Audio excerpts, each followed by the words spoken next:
জাদুকরি গাড়ি এক ছিল ছোট্ট ছেলেটি, নাম তার রুহান। বয়স মাত্র ৮, কিন্তু কল্পনার জগতে সে ছিল অনেক বড়। তার প্রিয় জিনিস ছিল গাড়ি। খেলনা গাড়ি, পোস্টার গাড়ি, বইয়ে গাড়ি, সবই তার ভালো লাগত।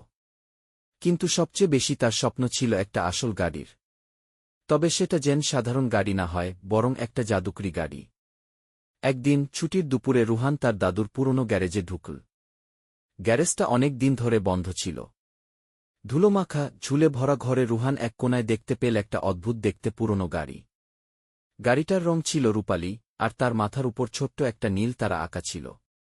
রুহান একটু কৌতূহলী হয়ে গাড়িটার দরজা খুলে বসল ভেতরে। হঠাৎ একটা আলো ঝলকে উঠল। গাড়ির ভেতর থেকে একটা কণ্ঠস্বর বলল, স্বাগতম রুহান। আমি গ্লোকার, জাদুকরি গাড়ি। তুমি কি একটুখানি অ্যাডভেঞ্চারে যাবে আমার সঙ্গে?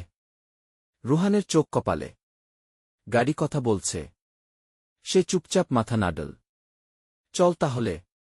গন্তব্য আকাশের শহর, বলে গ্লোকার হঠাৎ হাওয়ায় ভেসে উঠল। গ্লোকার উড়ে উড়ে এক আশ্চর্য জায়গায় নিয়ে গেল রুহানকে। শহরটা ছিল মেঘের উপর, যেখানে রাস্তাগুলো ছিল রামধনুর মতো রঙিন, আর গাছগুলো সব তুলোর মতো সাদা। পাখিরা সেখানে স্কুলে যায়, আর মেঘেরা গা ধুয়ে ঘুরে বেড়ায়। সেখানে রুহানের দেখা হল টুইঙ্কি নামে এক ছোট্ট তারা পাখির সঙ্গে। টুইঙ্কি তাকে জানাল, এই শহরে একটা সমস্যা হয়েছে। আকাশের মাঝখানে একটা কালো মেঘ আটকে গেছে, যা আমাদের রোদ চুরি করে নিচ্ছে। রুহান বলল, আমরা কি কিছু করতে পারি? গ্লোকার বলল, অবশ্যই পারি।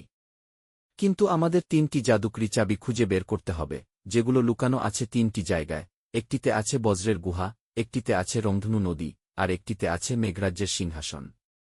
রুহা এক পাও পিছিয়ে গেল না। সে চ্যালেঞ্জ নিতে রাজি। প্রথম গন্তব্য ছিল বজ্রের গুহা। ওখানে চারদিক অন্ধকার, মাঝে মাঝে বিদ্যুৎ চমকে উঠে ঝলসে যাচ্ছে সব।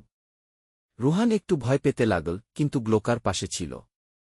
গুহার ভেতরে একটা জাদুকরি ধাঁধা লেখা ছিল, আলো ছাড়া যে দেখতে পায়, সেই সত্যের পথ চেনায়।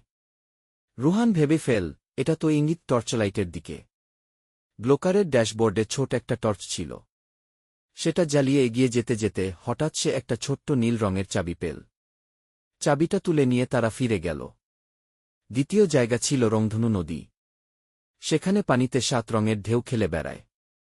নদী পার হওয়ার জন্য রং ঠিকমতো বোঝা দরকার ছিল। নদীর মাঝে একটি পাথর লেখা ছিল, রং যদি জানো ঠিক ঠিক, চাবি দেবে সোনালি বৃষ্টি। রুহান জানে রংধনুর ক্রম হল লাল, কমলা, হলুদ, সবুজ, নীল, গানীল, বেগুনি। সেই অনুযায়ী সে গ্লোকারকে চালিয়ে এক একটি রঙে স্পর্শ করল। সঙ্গে সঙ্গে সোনালি রঙের বৃষ্টির নিচে থেকে উঠে এল দ্বিতীয় চাবি। শেষ গন্তব্য ছিল মেঘরাজ্যের সিংহাসন। সেখানে মেঘরাজ ছিলেন ঘুমিয়ে। তার পাশে ছিল একটা কাচের বাক্স, যার মধ্যে তৃতীয় চাবি। কিন্তু বাক্সে ছিল জাদুতালা। তালার উপর লেখা ছিল, যে হৃদয় ভালোবাসে, তার ছোঁয়ায় খুলবে আমার দ্বার। রুহান ধীরে এসে তার ছোট্ট হাত দিয়ে বাক্সে আলতো করে ছুঁয়ে দিল। কারণ সে সত্যিই মেঘদের সাহায্য করতে চায়। সঙ্গে সঙ্গে তালা খুলে গেল।